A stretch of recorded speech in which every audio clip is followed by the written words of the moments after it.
With it, your mind becomes a blazing fire, consuming distractions, illuminating vision, and forging reality itself. Neuroplasticity means the choice is always yours. What you engrave into the circuits of your brain will be the life you live. Circadian biology is not just a schedule written into the body. It is a law woven into creation, an invisible rhythm that governs energy, clarity, and power. From the rising of the sun to the quiet of the night, your brain and body are designed to move in harmony with the cycles of light and darkness. This is not coincidence. It is a system so precise, so intentional, that every hormone, every surge of focus, every moment of fatigue follows its pattern. Follows its pattern. To ignore it is to fight against the current of life itself. But to align with it is to unlock reservoirs of energy and mental clarity that feel almost supernatural. At the center of this system sits the suprachiasmatic nucleus, a tiny cluster of neurons in the brain's hypothalamus that functions like a master clock. It receives signals from light entering your eyes and sends commands that ripple through every cell of your body. When light strikes the retina in the early morning, this clock sends a signal that tells the body to awaken, to increase cortisol in the right amounts to give alertness, and to set the timer for melatonin, the hormone of sleep, to rise later in the evening.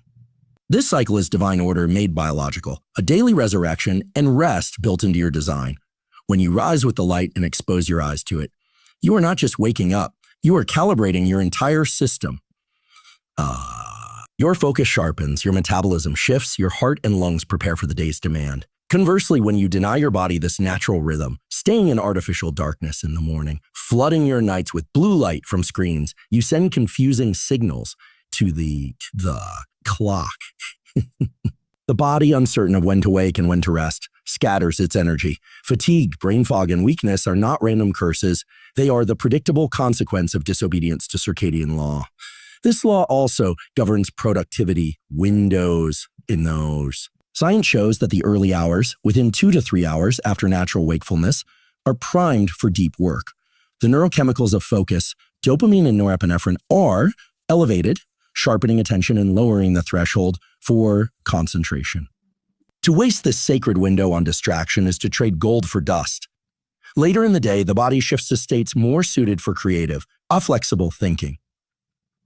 By evening, the system winds down, preparing for rest, for recovery, for the pruning and strengthening of neural connections that happen during the day. The design is perfect. Focus, then creativity, then restoration. Religious wisdom has long pointed toward rising with the dawn, working in the light, and resting at night. Now neuroscience confirms that these instructions are etched into the very circuits of our biology. To align with this rhythm is not simply healthy, it is obedience to the architecture of the body you were given. It is a form of discipline, a daily covenant that grants power to the diligent and confusion to the careless. And consider this, sleep itself is not just rest.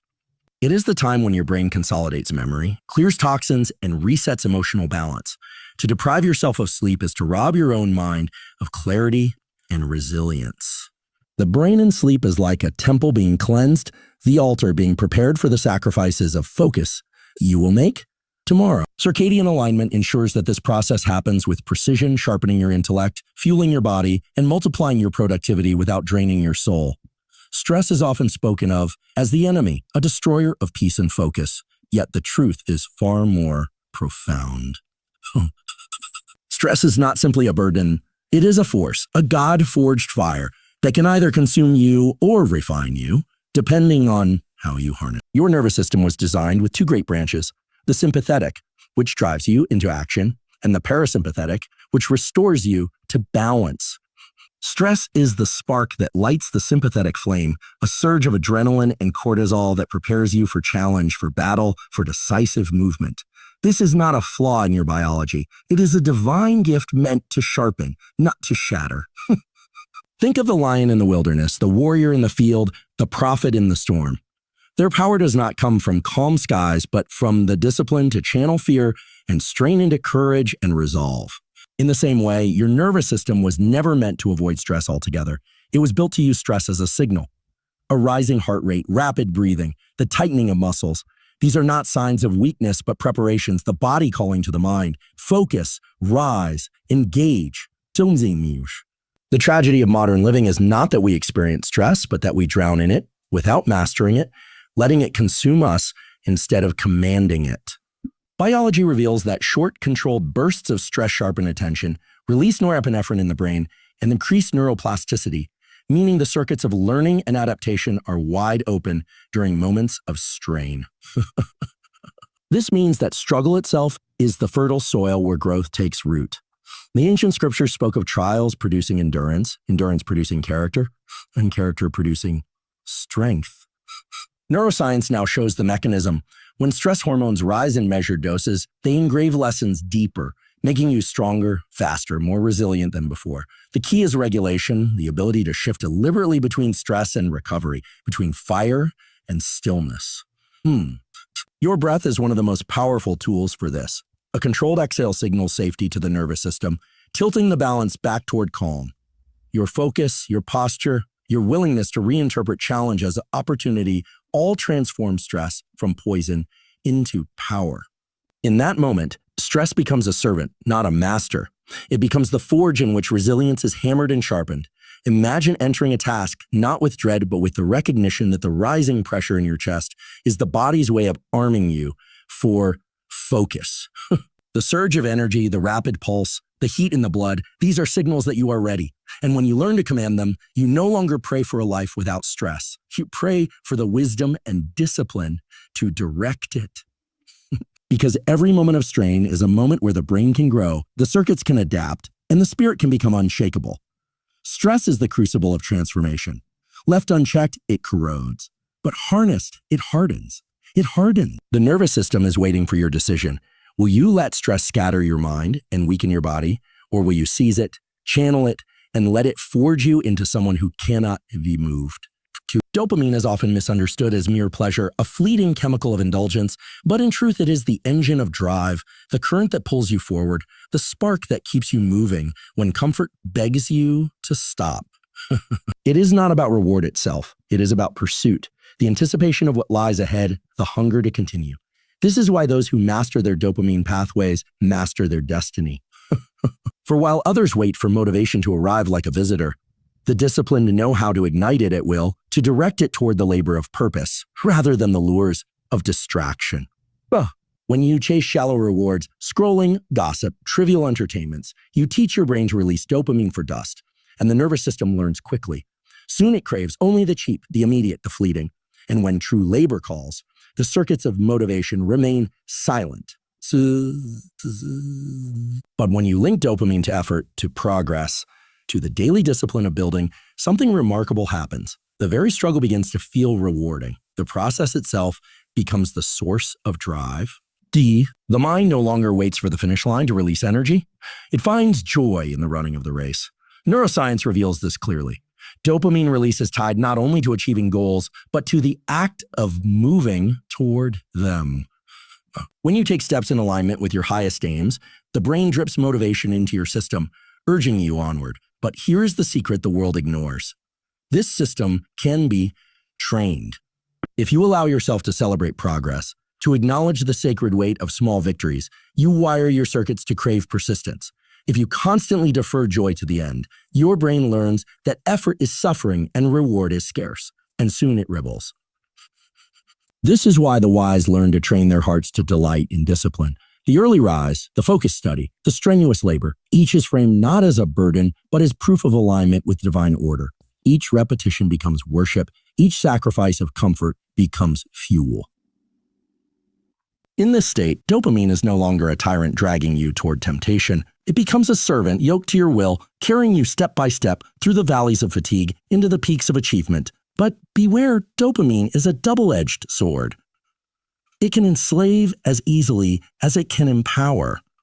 Addiction, distraction, and stagnation are the signs of a brain that has been taught to release its drive for the wrong pursuits. If you are not vigilant, your nervous system will be hijacked by the trivial, and your energy will be squandered on shadows while your true calling lies barren in the sun. The battle, then, is spiritual as well as biological. To decide each day what is worthy of your brain's reward system, to consecrate your attention so that your circuits of motivation are chained only to what matters, understand the weight of this. The Creator has placed within you a system that will drive you without rest toward whatever you repeatedly choose. Train it toward distraction, and you will be restless in vanity. Train it toward purpose, and you will be unstoppable in destiny. Dopamine is not pleasure. It is the fuel of pursuit. The fuel of pursuit. And pursuit is where greatness is forged. Sleep is not laziness, nor is it the pause between days. Sleep is sacred architecture, a temple in time where the brain is restored, renewed, and sharpened. Sleep. It is the hidden workshop of God's design, where the lessons of the day are etched into memory, where the toxins of thought and labor are cleared, and where the spirit is given calm so the body can rise again in strength. To neglect sleep is not merely to be tired, it is to rob yourself of clarity, to blunt the sword of your mind, to dishonor the very mechanism that was created to sustain you. In deep sleep, waves of electrical activity sweep across the brain like tides, consolidating what you have learned, weaving fragments of thought into stable knowledge. Connections between neurons, fragile during the day, are hardened at night, secured into circuits you can rely on tomorrow. In rapid eye movement sleep, the brain rehearses possibilities, explores creativity, binds emotion to memory, and integrates experience into wisdom. This is why both prophets and scientists alike have spoken of dreams. They are not accidents. They are the mind at work, forging order out of chaos. But sleep is not only for the brain. During rest, the body repairs itself. Growth hormone rises, cells regenerate, tissues heal. The immune system is fortified, standing guard against sickness and weakness. Even the cardiovascular system finds balance in these hours. To cut short your sleep is to deny your body its armor, to step into battle with dulled weapons, to choose weakness when strength was offered freely. The circadian rhythm dictates that this restoration follows order. The hours of the night are not interchangeable. They unfold like a sacred liturgy. Early in the night comes deep sleep, cleansing and strengthening the body. Later comes REM, sharpening the mind, weaving creativity and insight.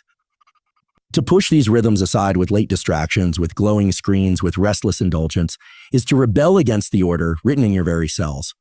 The cost is not just fatigue, it is confusion, irritability, poor memory, weakened willpower. The brain that should have been renewed becomes heavy. The circuits that should have been refined remain tangled. Neuroscience reveals that during sleep, the glymphatic system, tiny channels within the brain, flushes away waste, including proteins that, when left to accumulate, are linked to disease and decline. Sleep, then, is not only preparation for tomorrow, it is protection for your future. Future. The one who guards their rest guards their destiny.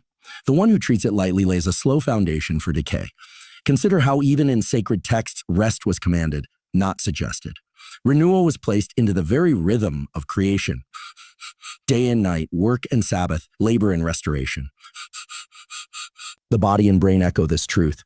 Sleep is your nightly Sabbath, your ordained time of renewal. To disrespect it is to deny both biology and spirit. Sleep is not weakness. It is power concealed. It is the invisible half of discipline, the hidden root that makes the visible tree strong. Those who master their rest rise with minds like sharpened blades, with bodies prepared for labor, with spirits unshaken by the storms of the day. Protocols are not empty routines. They are sacred structures, deliberate patterns that engrave power into the nervous system and transform fleeting intentions into unshakable habits. The brain was not designed to thrive in chaos. It seeks order, rhythm, repetition, because repetition is the language of neuroplasticity. Whatever you repeat with devotion becomes hardwired, carved into circuits that endure long after the initial spark of motivation fades. Discipline, then, is not about willpower alone. It is about designing your life so that the actions that serve your highest purpose become automatic, unstoppable, inevitable. When you rise each morning and expose your eyes to the light of dawn, when you breathe deliberately to calm your nervous system before entering a task, when you choose to step into effort again and again, even when comfort whispers. Each of these acts may seem small, but together they are chisels shaping the architecture of your brain. And the brain, once shaped, will carry you forward without asking permission. This is the power of protocols.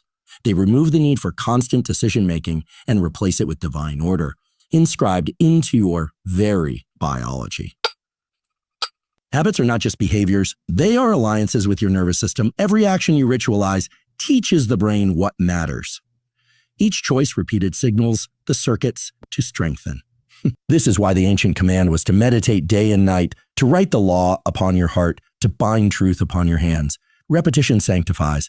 It is the bridge between knowing and becoming. You do not rise to the level of your goals. You fall to the level of your goals. You fall to the level of your system. And those systems, when built as protocols, elevate you into realms of consistency where others cannot follow. Neuroscience shows that when you attach a behavior to a cue, a time, a place, a state, the brain learns to fire that sequence automatically. Over time, dopamine binds itself to the beginning of the habit, pulling you forward into the action without effort. What began as discipline becomes desire. What began as struggle becomes second nature. This is why the strongest are not those who act only when they feel inspired. They are those who have wired themselves to act regardless of feeling, because their nervous system itself has been consecrated to purpose. But let this be clear. Protocols without purpose are chains. To ritualize the trivial is to waste the sacred machinery of the brain. Your habits must be aligned with vision, with calling, with truth. Only then do they become channels of power. Only then do they transform time into progress, effort into mastery, and days into destiny. Every deliberate practice is a seed. Repeated enough, it becomes a tree. Soon, the forest of your mind is filled with towering habits, each one providing shade, strength, and fruit. Others will see only the harvest, but you will know it was built through the patient engraving of protocols, through the unshaken commitment to repeat what is right until it became who you are.